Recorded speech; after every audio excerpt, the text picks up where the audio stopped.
নমস্কাৰ বন্ধু বান্ধৱীসকল, পোনপ্ৰথমে সকলোকে স্বাগতম জনাইছোঁ মোৰ ইউটিউব চেনেলটিলৈ।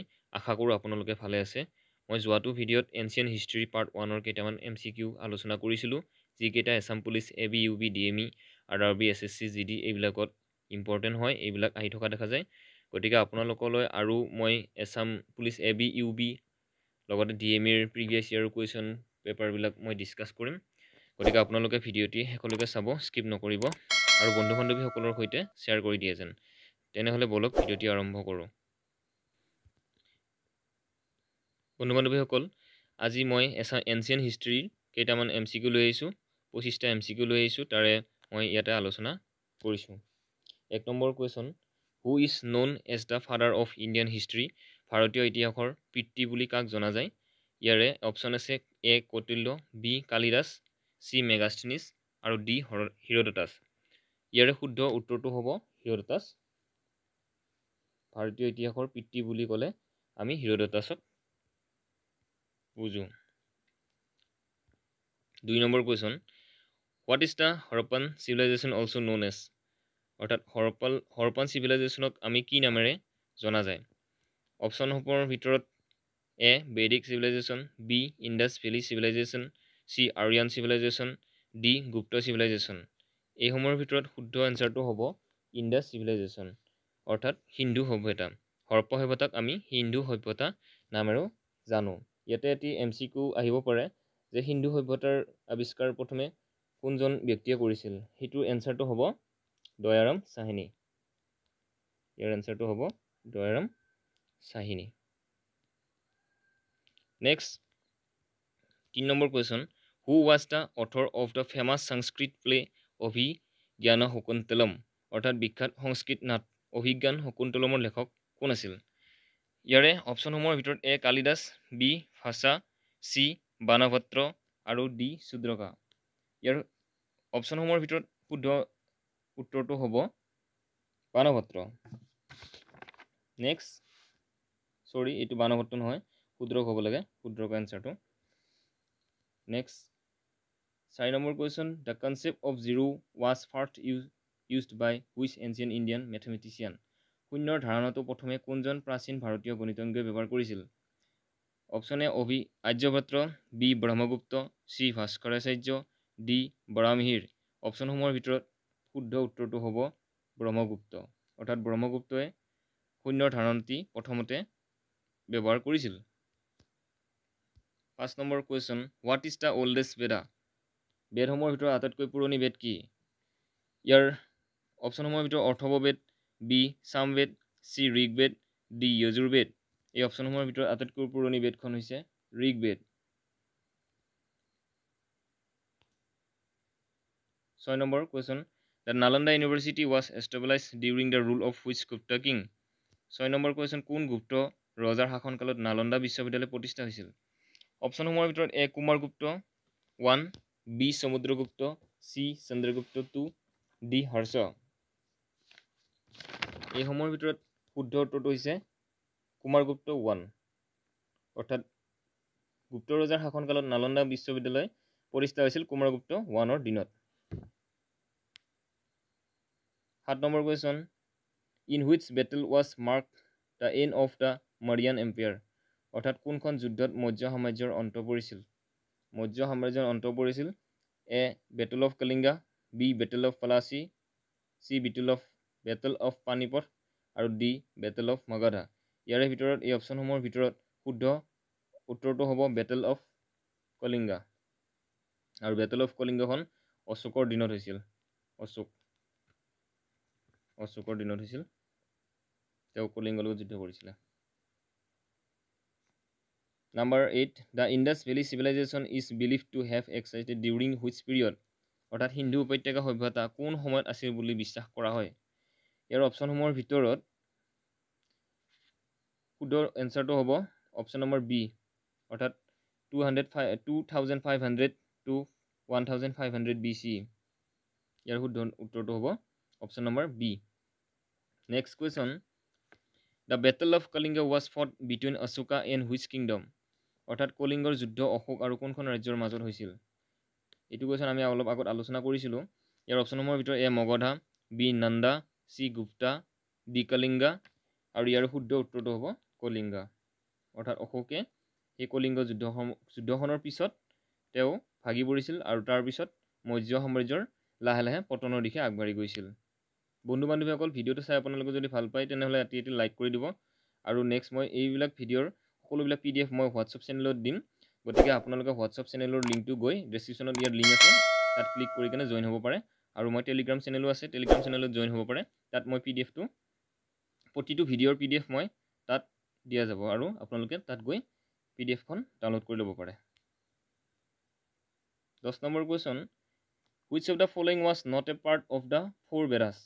অৰ্থাৎ তলৰ কোনটো 4 বেদৰ অংশ নাছিল? অপশ্যন নম্বৰ এ Rigveda, B অথৰ্ববেদা, C যজুৰ্বেদা, D Upanishad. আৰু এই অপশ্যনসমূহৰ ভিতৰত শুদ্ধ উত্তৰটো হৈছে উপনিষদ। অৰ্থাৎ ঋগবেদ, অথৰ্ববেদ, যজুৰ্বেদ আৰু সামবেদ এই 4খনে বেদ আছিলে। তাৰ ভিতৰত উপনিষদখন অলপ বেলেগ আছিলে। 11 number question, in Rigveda how many, এইটো ৱাই হ'ব লাগে, how many hymns are consist? অৰ্থাৎ ঋগবেদত কিমানটা স্তৱকাৰে গঠিত? ঋগবেদখনত কিমানটা স্তৱৰে গঠিত? ইয়াৰ অপশ্যনসমূহৰ ভিতৰত শুদ্ধ এনচাৰটো হ'ব 1028। অৰ্থাৎ 1028 অৰ্থাৎ 1028টা স্তৱকাৰে ঋগবেদখন গঠিত আছিল। Question number 12, when did the Alexander invaded north western India? অৰ্থাৎ আলেকজেণ্ডাৰে কেতিয়া উত্তৰ পশ্চিম ভাৰত আক্ৰমণ কৰিছিল? অপশ্যনসমূহৰ ভিতৰত A 324 BC, B 326 BC, C 327 BC, D 328 BC। এই অপশ্যনসমূহৰ ভিতৰত শুদ্ধ এনচাৰটো হ'ব 326 BC। অৰ্থাৎ আলেকজেণ্ডাৰে 326 BCত আক্ৰমণ কৰিছিল উত্তৰ পশ্চিম ভাৰত। আৰু সেই সময়ত এজন ৰজা আছিলে, আপোনালোকে যদি জানে ইয়াৰ কমেণ্ট বক্সত কমেণ্ট কৰি জনাব যে এজন ৰজাৰ মানে লগত তেওঁ আক্ৰমণ কৰি পৰা পিছ হৈ গৈছিল। আৰু সেই মানে অৰ্থাৎ সাহসী ৰজাজনৰ নাম কি আছিল আপোনালোকে কমেণ্ট বক্সত দিব। 13 number question, the founder of Jainism, who was the father of Mahavira? অৰ্থাৎ জৈন ধৰ্মৰ প্ৰতিষ্ঠাপক মহাবীৰৰ পিতৃ কোন আছিল? ইয়াৰে option number A Nagarjuna, B Siddhartha, C Vardhamana আৰু ডি হ'ল নান অফ দিছ। এই অপশ্যনসমূহৰ ভিতৰত শুদ্ধ উত্তৰটো হৈছে সিদ্ধাৰ্থ। অৰ্থাৎ জৈন ধৰ্মৰ প্ৰতিষ্ঠাপক মহাবীৰৰ পিতৃ আছিল Siddhartha. 14 number question, when did the Gautam Buddha was born? অৰ্থাৎ গৌতম বুদ্ধৰ জন্ম কেতিয়া হৈছিল? এই অপশ্যনসমূহৰ ভিতৰত A 526 BC, B 563 BC, C 463 BC আৰু ডি 530 BC। এই অপশ্যনসমূহৰ ভিতৰত শুদ্ধ অপশ্যনটো হৈছে 563 BC। অৰ্থাৎ গৌতম বুদ্ধৰ জন্ম হৈছিল 563 বিফৰ খ্ৰাইষ্ট। এইটো হৈছে শুদ্ধ উত্তৰ। আপোনালোকে এনচিয়েণ্ট হিষ্ট্ৰী আৰু যদি পাৰ্ট লাগে মোক কমেণ্ট বক্সত জনাব, মই আৰু এনচিয়েণ্ট হিষ্ট্ৰী পাৰ্ট আৰু দুটামান দিম। আৰু লগতে মই এছাম পুলিচ AB UBৰ previous year question paper next ভিডিঅ'ত আপলোড কৰিম। আপোনালোকে যাতে চেনেলটি ছাবস্ক্ৰাইব কৰে, লগতে আৰু বন্ধু বান্ধৱীৰ সৈতে শ্বেয়াৰ কৰে।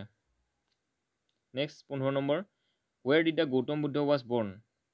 গৌতম বুদ্ধৰ জন্ম ক'ত হৈছিল? ইয়াৰ আগৰ কুৱেশ্যনটো আছিলে কেতিয়া হৈছিলে, আৰু এই নেক্সট কুৱেশ্যনটো হৈছে ক'ত হৈছিল। এই অপশ্যনসমূহৰ ভিতৰত A Kushinagar, B Vaishali, C Lumbini, D Kharavela. আৰু এই অপশ্যনসমূহৰ ভিতৰত শুদ্ধ উত্তৰটো হৈছে লুম্বিনী। তেওঁ লুম্বিনীত জন্মগ্ৰহণ কৰিছিল আৰু কুশীনগৰত অৰ্থাৎ তেওঁ ধৰ্ম প্ৰচাৰ কৰিছিল, এনলাইনমেণ্ট বুলি কয়।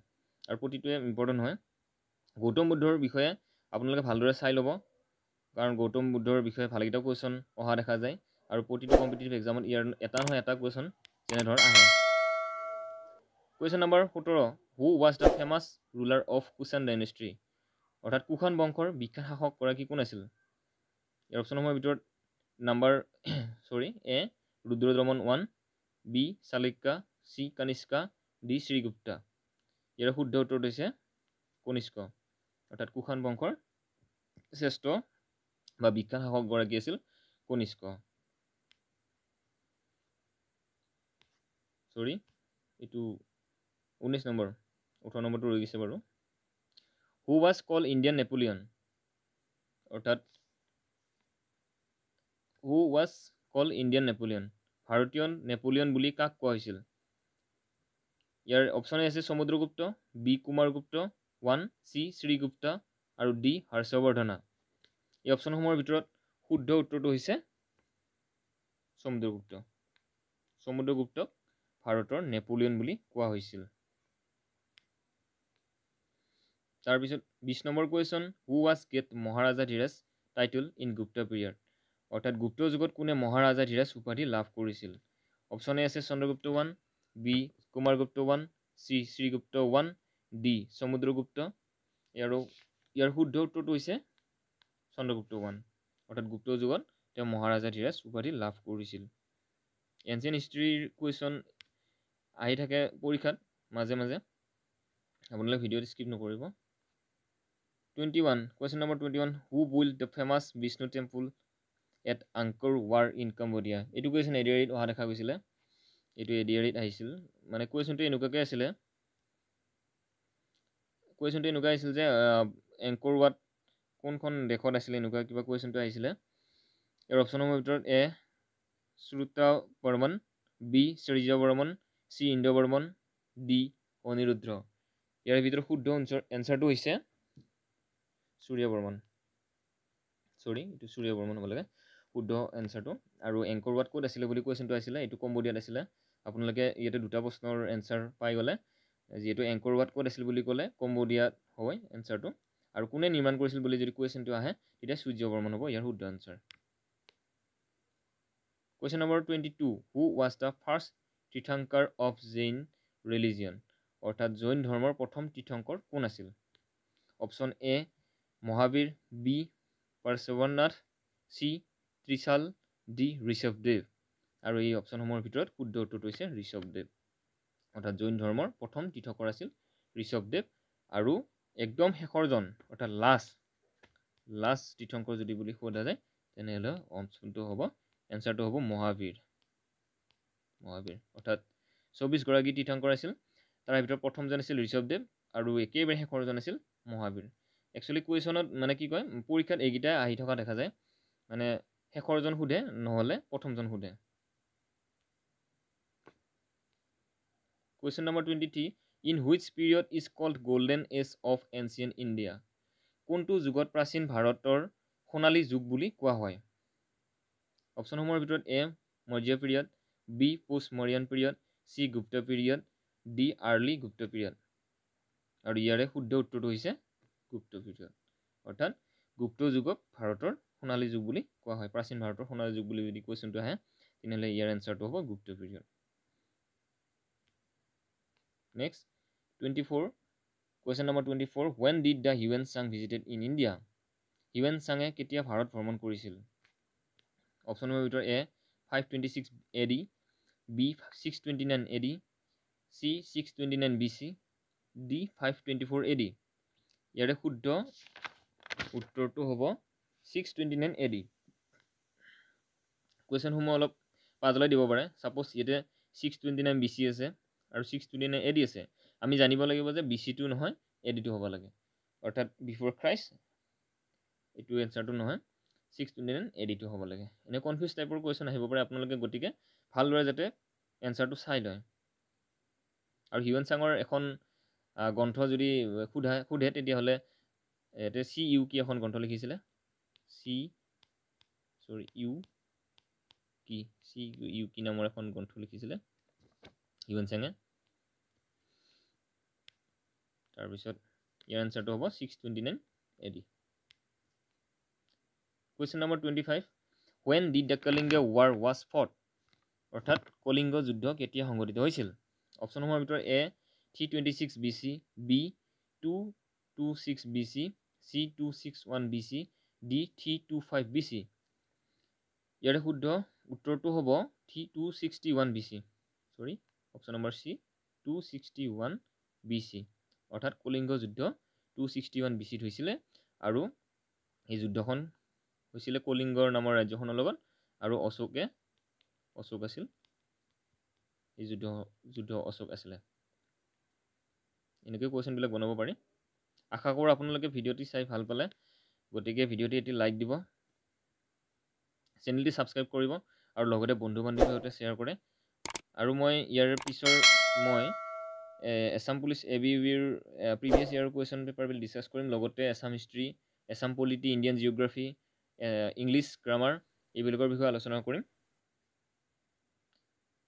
আজিৰ ভিডিঅ'ত 25টা কুৱেশ্যনে MCQ আছিলে, গতিকে আপোনালোকৰ আগত মই ডিছকাছ কৰিলোঁ। আপোনালোকে কমেণ্ট বক্সত জনাব, আৰু যদি আপোনালোকে এনচিয়েণ্ট হিষ্ট্ৰী পাৰ্টৰ বিষয়ে লাগে মই আকৌ ইয়াতে আপলোড কৰিম। গতিকে ভিডিঅ'টি চোৱাৰ বাবে ধন্যবাদ, আৰু লগতে বন্ধু বান্ধৱীৰ সৈতে শ্বেয়াৰ কৰিব। ধন্যবাদ।